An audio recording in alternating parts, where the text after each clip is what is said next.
5 राज्यों में विधानसभा चुनावों को लेकर ब्राह्मणों में हलचल। मीटिंगों, सम्मेलनों के जरिए ब्राह्मणों की 74 वर्षों की समस्याओं और उनके निदान को लेकर सजग होने लगा देश का ब्राह्मण समाज। पिछले 24 सितंबर को देवभूमि हरिद्वार में 25 प्रांतों से आए ब्राह्मण प्रतिनिधियों के साथ एक ऐतिहासिक ब्राह्मण महाकुंभ का सफल आयोजन कर देश के तमाम राजनीतिक दलों की नींदें उड़ाने वाले ब्राह्मण महाकुंभ के संयोजक विशाल शर्मा की अब आगे की रणनीति क्या है, आइए देखते हैं क्या कह रहे हैं पंडित विशाल शर्मा। जय परशुराम। मैं पंडित विशाल शर्मा। मैं दोस्तों समस्त ब्राह्मण संगठनों से एक निवेदन करना चाहता हूँ और ब्राह्मणों से। 5 राज्यों में चुनाव है, बिंगुल बज चुका है, तारीख आ चुकी है। ये बहुत महत्वपूर्ण है हम समस्त संगठनों के लिए। इसलिए महत्वपूर्ण है, मैं बहुत लंबे समय से देख रहा हूँ हर ब्राह्मण, हर संगठन ये बोल रहा है कि ब्राह्मण अधिकारों से वंचित है, पीड़ित है, और सभी अपने अपने स्तर पे कहीं ना कहीं जागरूक हैं।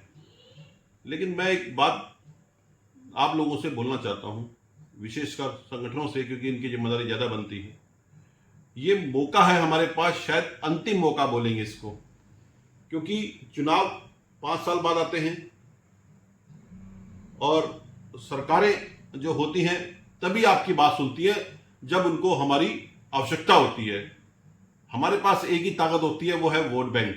तो मैं चाहता हूं दोस्तों, इस बार आप किसी भी ऐसे झांसे में ना आए, किसी भी लुभावने बातों में ना आए, क्योंकि ये चुनाव जो है, हम जिस मांगों को लेकर के हम और समस्त भारत के संगठन बार बार सरकार के पास अपना ज्ञापन देते हैं, वो तभी हमारे अधिकारों की बात मान पाएंगे, हमें अधिकार दे पाएंगे, हमारी आने वाली पीढ़ियों के लिए सोच पाएंगे जब वो दबाव में होंगे।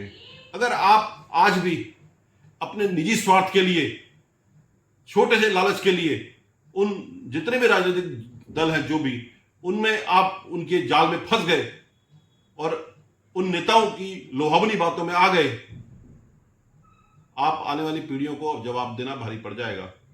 क्योंकि एक भी, आप बता दीजिए, हर मंच से हर आदमी जानता है कि एक भी नेता नहीं है जो हमारी आवाज उठाता है। वो कहां से आएगा नेता? कौन हमारी आवाज उठाएगा? सड़कों पे आवाज उठाने से, धरने देने से, सम्मेलन करने से कुछ नहीं होगा जब तक कोई नेता लोकसभा विधानसभा में हमारी आवाज नहीं उठाएगा।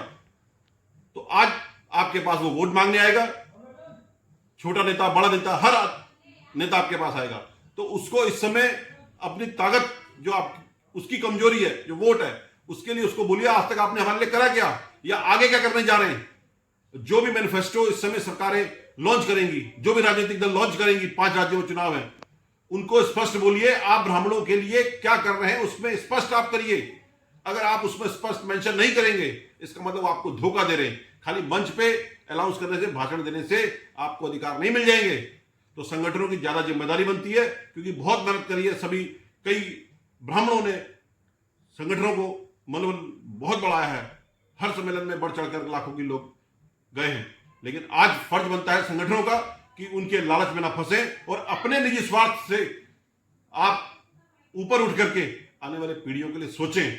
अगर आज भी नहीं सोचा तो आप जिंदगी भर जो संगठन बनाए हुए हैं, अगर आपने अपने निजी स्वार्थ के लिए दुकानें बनाई हुई हैं, तो आपको आने वाले समय में आने वाली पीढ़ी माफ नहीं करेगी।